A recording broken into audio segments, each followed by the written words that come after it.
Queridos amigos e amigas, nossos votos cordiais de paz, de bênçãos, de bem-estar. Estamos de volta em mais um estudo da obra Entre a Terra e o Céu, obra essa que é uma parceria entre o médium Chico Xavier e o espírito André Luiz. No dia de hoje, iremos examinar o capítulo 25, capítulo que o autor espiritual intitula como Reconciliação. E nesse capítulo nós vamos dar continuidade àquela cena bonita, cena essa bonita que me refiro, que é a cena que desfecha, que conclui o capítulo anterior, o capítulo 24, Carinho Reparador, quando Odila, abraçada com Amaro, fora do corpo físico, diz a ele, de uma maneira bastante sensibilizada, vencendo as suas tentações e as suas imperfeições, em relação ao despeito e ciúme que ela tinha da segunda esposa, da atual esposa de Amaro, diz ele: meu querido, Zulmira deve ser tratada também como por nós com amor. Vai até o encontro ela, porque ela precisa do seu amor. Ele desperta no corpo, alegre, contente, e vai na direção da Zulmira para conversar com ela. É assim que nós concluímos, que nós terminamos as considerações do capítulo anterior, e é assim que o próprio autor espiritual conclui o capítulo anterior. O capítulo 25 é a continuação, digamos assim, né, o desenrolar, a continuação dessa cena interessante, dessa cena maravilhosa. Vamos, portanto, encontrar Amaro acordado, portanto, já no plano físico, no plano material, sob os efeitos, sob a influência da emancipação espiritual, emancipação anímica, emancipação astral, ou viagem astral, ou desdobramento da personalidade, o nome pouco importa, que é a sua experiência fora do corpo, Kardec chamava emancipação da alma, a sua experiência fora do corpo, graças à qual ele estabeleceu esse contato tão renovador, ou como diz o autor espiritual, tão reparador, graças a cujo encontro ele pôde se renovar, desabafar suas mágoas, falar inclusive das dificuldades que ele estava vivenciando na Terra, da saudade que ele tinha dela, Odila, desencarnada, e ela própria ajudou ele, graças à interferência de um espírito benfeitor que estava por detrás dessa história, que se tratava da irmã Clara, que ajudou-lhes, que envolveu a Odila para que a Odila pudesse dizer as palavras mais compatíveis, né?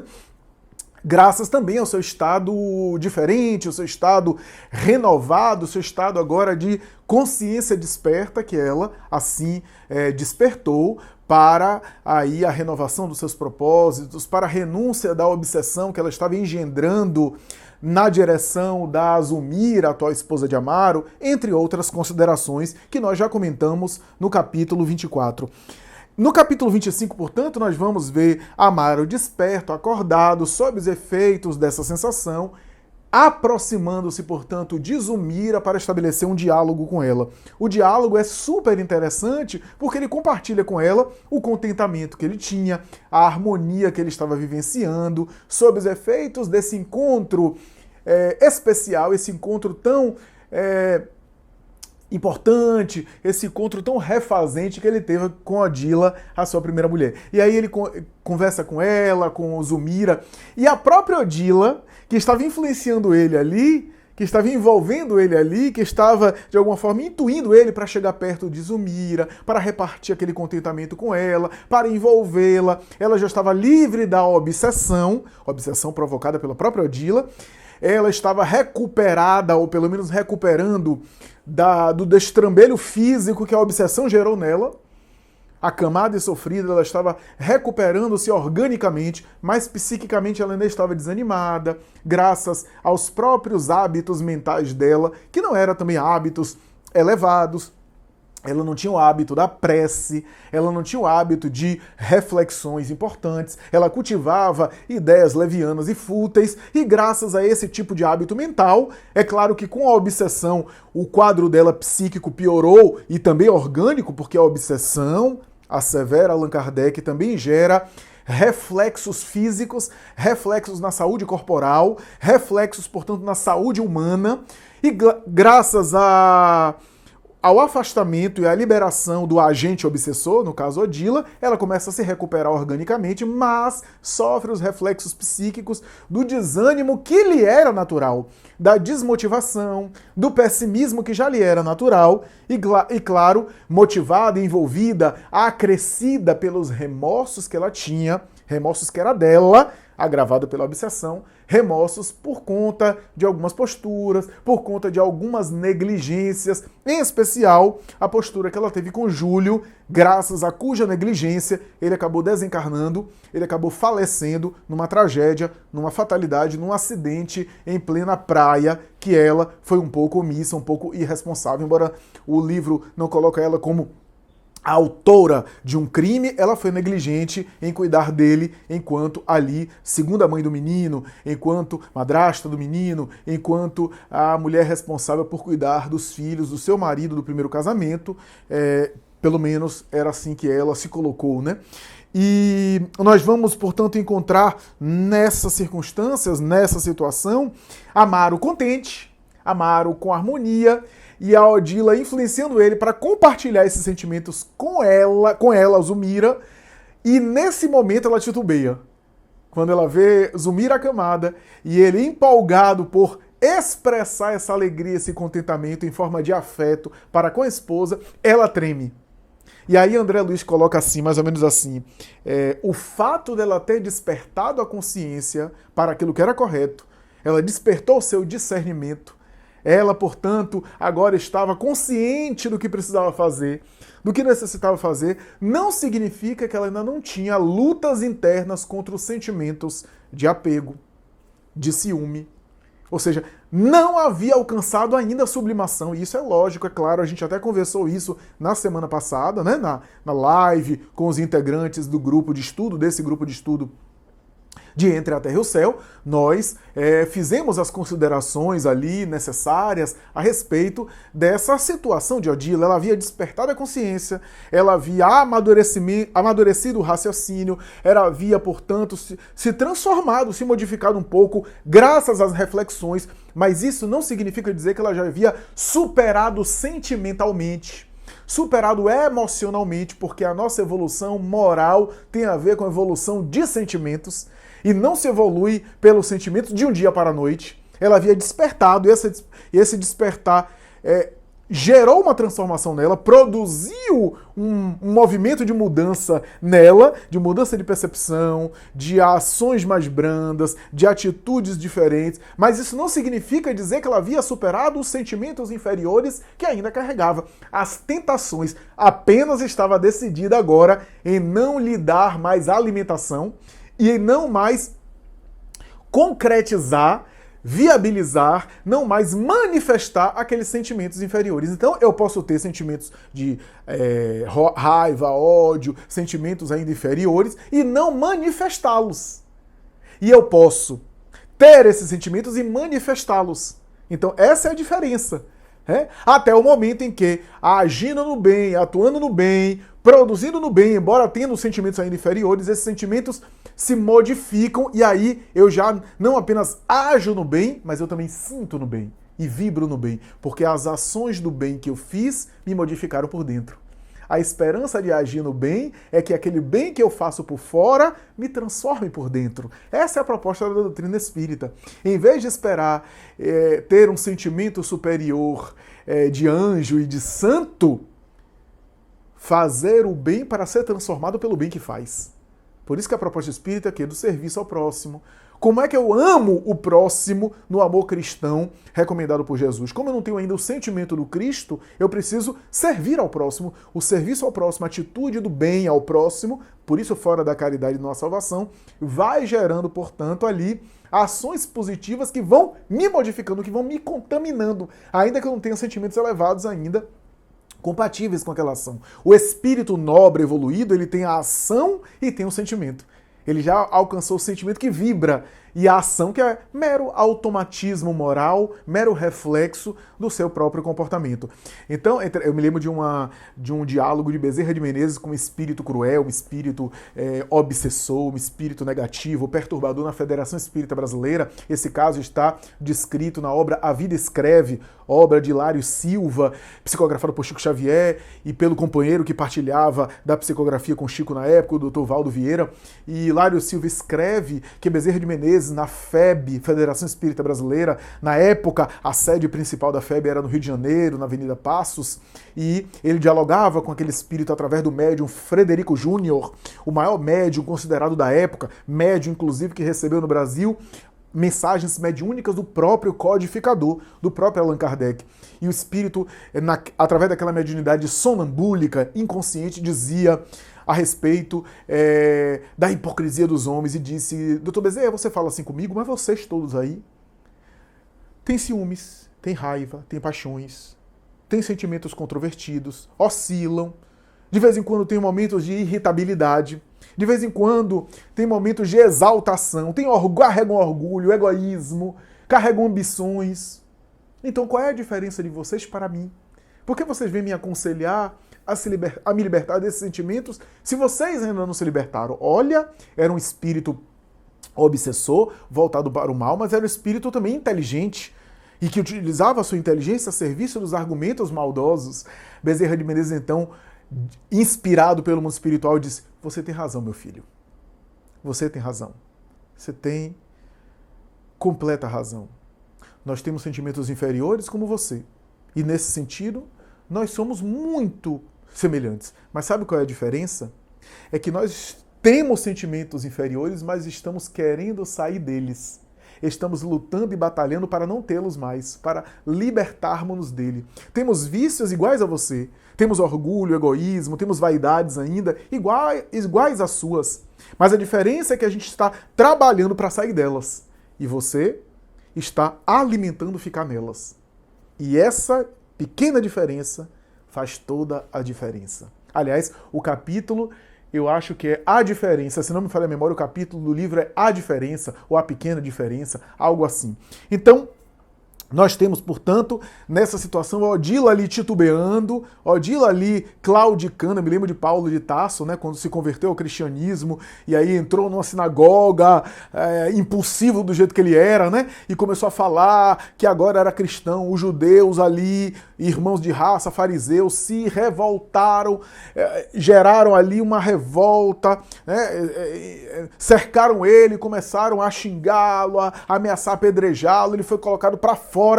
E diz Emmanuel, por Chico Xavier na obra Paulo Estevão, que por dentro ele tinha impulsos de cair para a briga, de entrar numa luta corporal, de reagir da mesma forma com que ele estava sendo insultado e até violentado.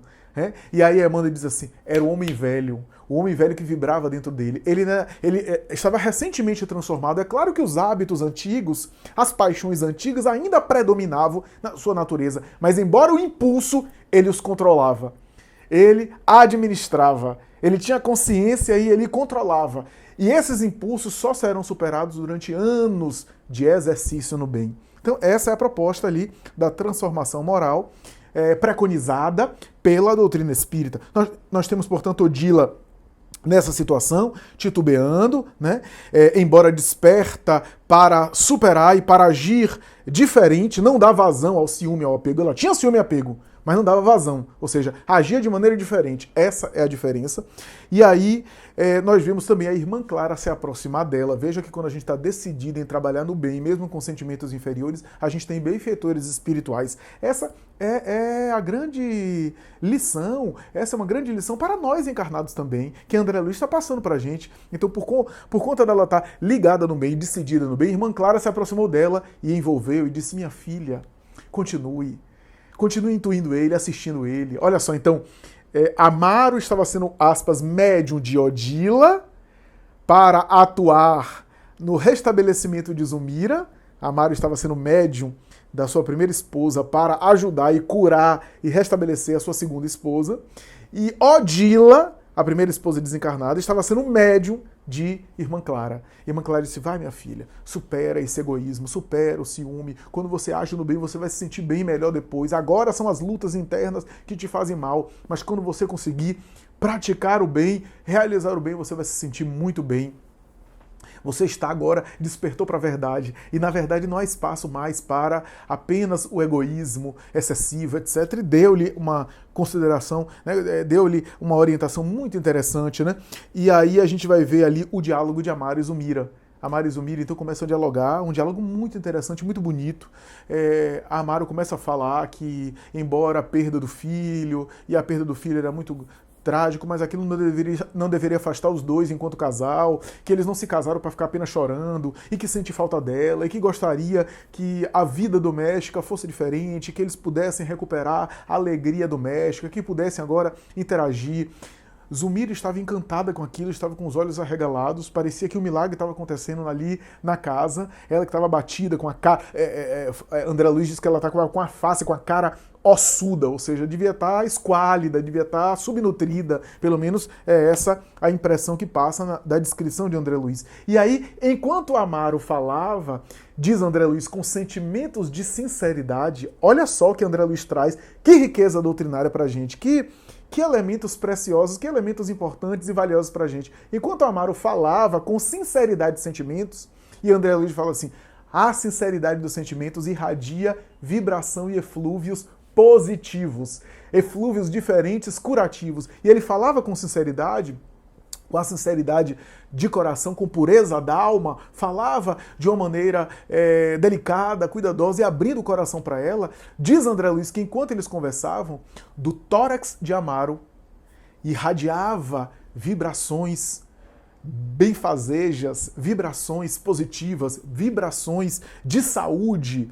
que restabelece e que envolviam a própria Zulmira, envolviam e alcançava o tórax de Zulmira. Né? Ele descreve ali a cor da vibração, da irradiação que se manifestava. Claro que a Irmã Clara estava por detrás, aproveitando daquela ocasião para transmitir os fluidos dos espíritos bons. Veja só o que André Luiz está trazendo. Ele está trazendo que nessa conversa, houve uma atuação mediúnica de cura. Sem precisar Amaro de estender as mãos, sem precisar Amaro fazer um ritual específico. Eu não estou contra o ritual específico, até porque na doutrina espírita a gente tem a prática dos passes que são feitos na casa espírita. Mas olhe bem, ele não precisou levantar as mãos, não precisou fazer um tipo de ritual específico, ele estava conversando ali, e ao conversar, aquilo funcionava como uma vibração positiva. Porque o que é o passe? O passe é uma vibração positiva que é mental, é psíquico. É claro que nós podemos estender as mãos, é claro que Jesus nos ensinou assim, é claro que pode facilitar a concentração e a gente acaba transmitindo, irradiando pelas mãos perespirituais na direção do outro, mas não é imprescindível. O Evangelho diz que Jesus olhava para a pessoa e às vezes com o olhar curava, às vezes com o toque, às vezes com a sua palavra. Então, porque no fundo, o passe é o que? Transmissão através da irradiação, mas que não é... As mãos são consequência. A irradiação é psíquica, é do psiquismo, é do sentimento, é da vibração elevada. Não adianta o passista ficar com as mãos ali postas e com o pensamento não sintonizado com o alto, sintonizado com vibrações nefastas e assim por diante, com as suas preocupações. Não adianta nada. Não são as mãos, é o psiquismo concentrado. É o psiquismo voltado para um sentimento de amor sincero, de fazer o bem, e assim por diante. Então, não é o elemento exterior. O elemento exterior pode até ajudar em algumas situações, mas não é o elemento exterior, né? É o sentimento, o psiquismo, né? E assim por diante. Então, naquele momento, ela, portanto, ali, recebeu um passe. Eu diria até, recebeu uma intervenção mediúnica de cura. Porque a gente, muitas vezes, gosta da aparência da coisa assim, gourmetizada. Então, se tem uma reunião que é dita de cura, a gente vai porque vai curar. Ora, todas as reuniões espíritas e espiritualistas voltadas para o bem são de cura. Nas reuniões de palestra doutrinária, diz Filomena de Miranda que muitas vezes ocorrem cirurgias espirituais nas pessoas que estão que estão assistindo a palestra, que estão acompanhando a palestra. Ocorrem cirurgias no perispírito. É? Porque os benfeitores espirituais se aproveitam para nos ajudar. Não é só lá naquele trabalho específico de cura mediúnica, com um médium de cura específico, não. Então, aquela conversa, olha o que André Luiz está colocando aqui, que naquela conversa, naquele diálogo, ou seja, um diálogo pode ter um efeito de cura. Um diálogo pode ter um efeito de uma cirurgia mediúnica. Um diálogo pode carregar um benefício de restabelecimento orgânico e também psíquico.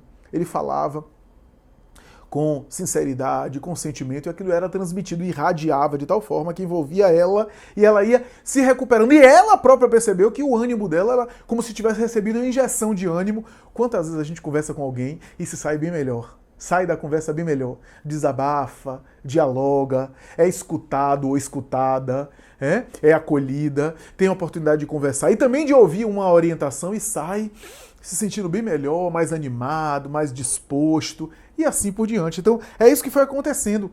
Claro que os benfeitores espirituais aproveitam ali, na irradiação das energias do encarnado, seja numa conversa, seja numa imposição de mãos, para também transmitir naquele momento também as energias benéficas e espirituais do mundo superior através do sujeito encarnado, através do intermediário, né? Então, isso aconteceu. E aí, a cura de Zumir acontecia a olhos vistos. Escreve André Luiz de uma outra forma, mas basicamente ele diz isso. A cura de Zumir estava sendo ali vista, estava sendo ali percebida, né?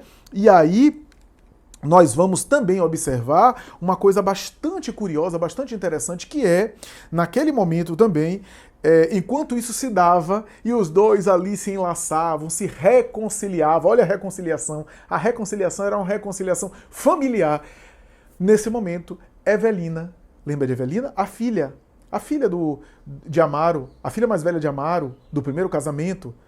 A obra começa com a prece dessa menina, que pede ajuda por conta do caos que está o cenário familiar seu. E aí Clarencio vai ajudar com a equipe espiritual que ele lidera, equipe essa que conta com André Luiz fazendo parte dessa equipe. E vai lá e desdobrou em todos esses capítulos, mas a prece de Evelina aparece no início do livro. Olha a Evelina aí de novo. Evelina em espírito está fora do corpo. É um espírito mais adiantado, mais amadurecido, colaborador da colônia Nosso Lar, que está reencarnado.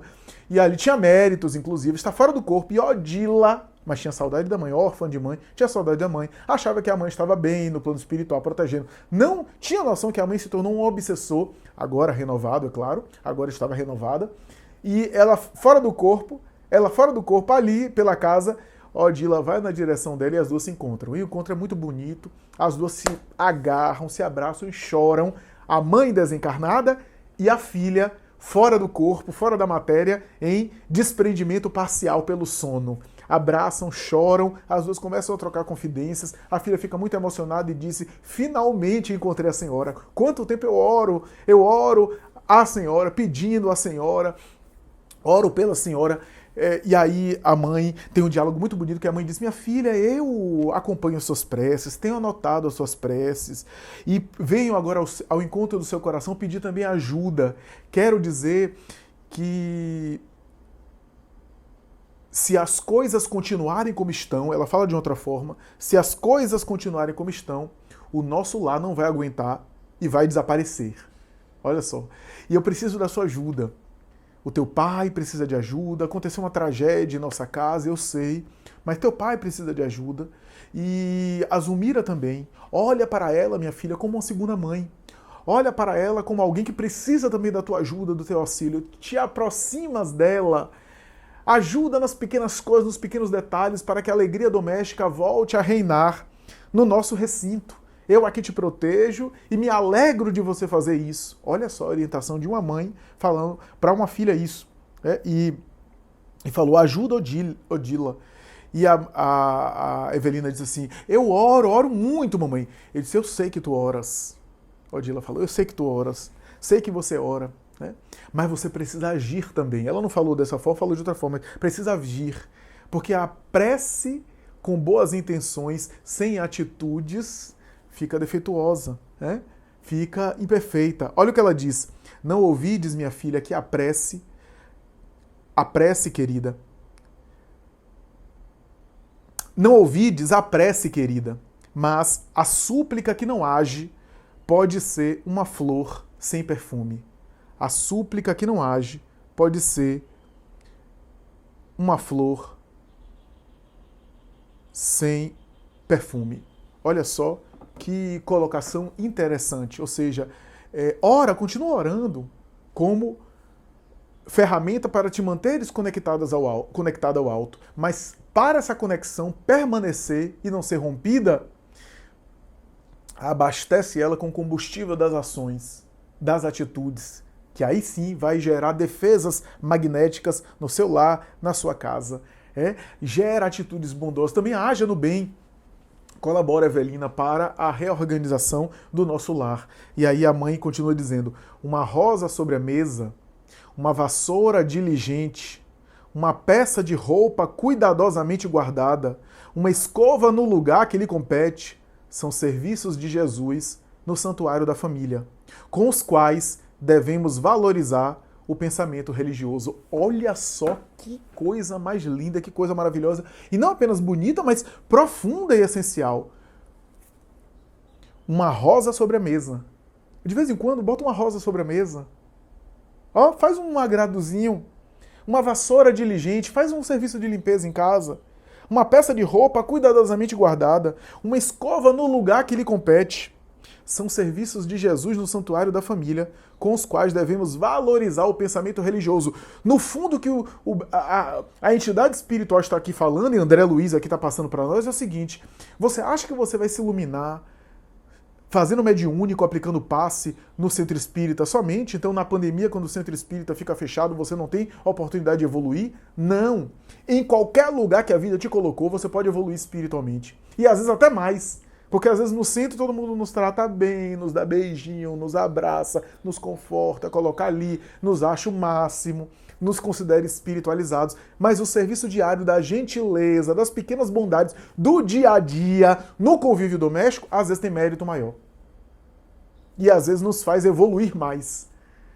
A gente acha que a gente vai evoluir entrando na casa espírita, na atmosfera da casa. Claro que a gente pode evoluir no serviço do bem na casa, mas o espírito evolui não é numa atividade específica ou porque está num ambiente específico, mas a quantidade de dedicação que ele coloca aonde ele esteja. Aonde ele esteja. Pode ser num lar de órfãos ou pode ser numa pia de prato. Pode ser num laboratório científico ou pode ser num berço junto a um filho. Porque o espírito evolui não é com a quantidade de coisas ou com a tarefa sofisticada que faz, mas a quantidade de sentimento que coloca naquilo que ele faz, naquilo que atua. Porque é o sentimento de amor, os sentimentos positivos, edificantes, exercitados, é que vai fazer o espírito evoluir, crescer, avançar, adiantar-se. Então, olha que coisa interessante. E aí, a consequência desse encontro, elas se abraçam, Odila volta e bota ela no corpo, de volta ela acorda com aquela sensação de bem-estar, com aquela lembrança daquelas coisas maravilhosas que ela pôde perceber, que ela pôde visualizar, que ela pôde ver ali com a mãe, né? No encontro com a mãe fora do corpo, que ela se levanta e vai, e a mãe, intuindo ela, que ela recebia não em forma de audição mediúnica, mas em forma de intuição, de pensamento, se levantou e decidiu ir na direção de Zumira para encontrá-la. Quando entra no quarto, tá Zumira e Amaro, seu pai, conversando, o casal ali, ela chega, vê o casal harmoniosamente ali, conversando, em harmonia, em contato. Ela então abraça os dois, abraça a ambos, abraça de tal forma e começa a manifestar-lhe carinho, ternura. Zumira arregala mais os olhos e diz: deve ter. Meu Deus, eu acho que a nossa casa hoje foi visitada por algum anjo da guarda, por algum anjo protetor. Olha, esse diálogo todo, Odila tá escutando. Odila tá acompanhando. Deve ter sido um anjo benfeitor que veio visitou a nossa casa, algum anjo da guarda veio para nossa casa e mudou assim o clima de casa, porque eu não tô acreditando como a gente está bem, como eu anseio isso, como tá me fazendo bem isso, e ela realmente disposta. E a Evelina fala algumas coisas e diz: pois é, eu sonhei com mamãe essa noite, e conta o sonho. Conta o sonho. Aí, olha que coisa interessante, rica e especial. Amaro quando ouve a narrativa da filha, se sensibiliza, porque ele havia sonhado com Odila também, mas ele não fala nada, ele fica quieto. A Odila, a Evelina, fala com o sonho da mãe, e Amaro, no entanto, não fala nada, embora ele tenha sonhado também, ele percebe que aquilo não é coincidência, não é por acaso. Ele balança a cabeça, satisfeito, mas não fala nada. E aí André Luiz diz assim, ele não falou nada para talvez não ferir a sensibilidade da esposa, né? Falar que sonhou com a primeira esposa, de repente a Zulmira fica incomodada com aquele sonho, sonhou com a primeira esposa, então não tá com saudade dela. De fato, estava com saudade mesmo, mas ele evita comentar. A caridade, o amor verdadeiro, não se vale da verdade franca para magoar, a verdade para humilhar, a verdade para ofender. Muita gente acha que a verdade é uma espécie de arma para ser usada em nome da franqueza, né? Se fosse assim, imagine o que os espíritos superiores poderiam dizer para nós de verdades ao nosso respeito. Ninguém ia suportar, porque há verdade sobre nós que a gente hoje não tem condição de saber. Imagine se Deus revelasse toda a verdade ao nosso respeito. Ninguém aguentaria, todo mundo surtaria. Então, ali estava o cuidado, né, do amor, mas não trazer. Então ele omite, ele não fala, né? Omite aqui no sentido de não verbal, não é omite no sentido de omissão, mas no sentido de ele não comenta sobre aquele sonho e ouve a filha falar. E por outro lado, o que acontecia por dentro da Zulmira? Zulmira, quando ouve o nome de Odila, embora não fosse tomada por ciúme ou por sensibilidade, a filha sonhou com a própria mãe, né? Aquele sentimento é maior. A gente não sabe se o marido dissesse o que é que ele ia, como é que ela ia reagir, o marido falando que sonhou com a primeira esposa. Mas foi a filha, Evelina. Ela se colocou no lugar da menina. A menina é órfã de mãe. Ela estava como a segunda mãezinha dela, mas o lar estava desorganizado, não tinha um vínculo assim. O vínculo estava começando agora, porque o vínculo não era bom, não era assim um vínculo próximo. E a menina sonhou com a mãe dela. Então ela se colocou no lado da menina, né? E em vez de reagir com suscetibilidade, até teve empatia pela situação, pelo cenário, e em determinado momento ela ficou emocionada e disse: Evelina, de repente você tem razão. Quem sabe esse anjo protetor, eu acho que esse anjo protetor é Odila.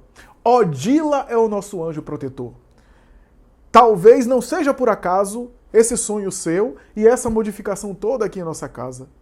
Talvez Odila tenha nos visitado essa noite e, na condição de anjo protetor, tenha nos ajudado na colaboração ali afetiva e fraterna para a nossa renovação familiar, a nossa restauração familiar. Falou essas coisas. E Odila assistindo ela falar isso. E aí André Luiz disse que quando Odila ouve daquela mulher, que até então ela considerava sua inimiga, falar isso, falar dessa forma, falar essas coisas a respeito dela, aí ela não aguentou e prorrompeu em um pranto convulsivo. Aí ela não conseguiu segurar e chorou. Aquele choro benfeitor, aquele choro de renovação, aquele choro que é um desabafo, que é uma catarse e que ajuda o espírito a se recuperar. Ela entrou em um choro compulsivo, em recuperação ali, moral de si mesma. E a própria irmã Clara disse: chora, minha filha. Chora. Chora porque vai lhe fazer bem. Um detalhe curioso, a Zulmira, quando falou isso, quando lembrou da Odila, quando a Evelina falou da Odila, a Zulmira parou, lembrou dos pesadelos que tinha, porque ela tinha pesadelos com Odila aparecendo fora do corpo. Odila estava obsidiando ela. Odila aparecendo fora do corpo e tentando destruí-la. Ela sonhou várias vezes com Odila, acusando-a, né, da morte do Júlio. Ela lembrou. Olha o que acontece, olha como cada um reage de uma forma, né? O silêncio de Amaro e a lembrança do sonho dele, Evelina contou o sonho, e Zulmira lembrou dos pesadelos, lembrou das situações, mas, diante daquela alegria familiar, que não queria também, e diante da empatia que ela foi tomada por Evelina, falando sobre o sonho que ela teve com a sua mãe, ela exclamou dessa forma, e essa exclamação fez a Odila se sensibilizar, chorar profundamente, e aí irmã Clara diz, no final do capítulo: chora, minha filha. Chora, recupera-te, né? Recupera-te de tudo aquilo que você viveu aqui. Chora, minha filha, chora de júbilo. Em verdade, quando o amor sublime penetra em nosso coração, a luz do Senhor passa a reger os passos de nossa vida, né? Então o choro ali era um choro de contentamento. né? Era um choro de bem-estar. É o reflexo do bem que a gente faz, mesmo quando o nosso bem, quando o bem que a gente faz é feito com dificuldade, com esforço. Aliás, Allan Kardec recebeu dos espíritos a ideia de que quanto mais difícil é o bem que a gente faz, quanto maior o sacrifício a gente faz para fazer determinada coisa, maior o mérito, maior o merecimento. Quanto mais difícil é uma atitude que a gente deve tomar do bem, quanto mais difícil é o bem que a gente vai praticar, quanto mais sacrifício exige aquele bem que a gente vai praticar, maior o merecimento. Por quê? Porque exige superação do próprio espírito. Não é porque os espíritos querem que a gente faça uma ginástica física ou moral para fazer o bem, não. É porque quanto maior a dificuldade, maior a superação interna que o espírito consegue conquistar. Então, eu me lembrei disso porque ele chora. O que é que a irmã Clara está dizendo? Está dizendo, você fez o bem e agora você está já começando a sentir o reflexo. Mesmo quando o nosso bem é realizado com lágrimas, mesmo quando a gente faz o bem ou age de maneira correta, com o coração sangrando, nunca nos arrependeremos. Eu nunca vi no mundo espiritual um espírito desencarnado chegar em mediúnica dizendo, eu fiz muito bem na Terra, mas estou arrependido aqui, não deveria ter feito. Não. O que a gente vê na mediúnica de espíritos arrependidos é de terem tido a oportunidade de servir ao bem, de fazer o bem, e não fizeram. E se encontram arrependidos no mundo espiritual. É isso, meus amigos. Espero que vocês tenham gostado. Esse é o nosso comentário a respeito do capítulo 25 da obra Entre a Terra e o Céu, capítulo intitulado Reconciliação. Um abraço a todos aqueles amigos queridos que estão nos acompanhando aqui, em especial os queridos amigos que fazem parte do grupo de estudo de Entre a Terra e o Céu. E até a próxima, se Deus quiser. Muita paz.